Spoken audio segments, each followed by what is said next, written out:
Hi guys! Kakauwi ko lang from school today. Ay nako, chika minute muna. Eh di ba nga, nakauwi na kami. Siyempre kakain muna kami ng mga friends ko. So pumunta na kaming food court. Since yung school ko is likod lang yung SM, yon, kumain kami sa food court.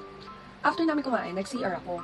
Nagre-retouch ita si ate mo, di ba? So yon, di ba? Tapos na magre-retouch si ate mo. Yung katabi kong nagre-retouch din dun sa CR ng food court.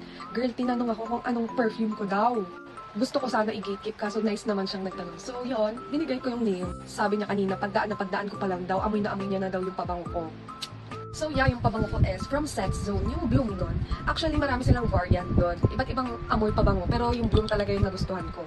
Ano nyo guys, 1 week ko pa lang yan. 1 week ko pa lang yung ginagamit. Yan yung pa lang yung bawas. Sobrang tipid kaya girl as in.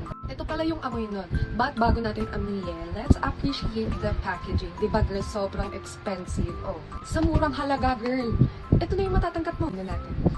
Yung amoy pala na naamoy kanina ni ate sa CR is ito.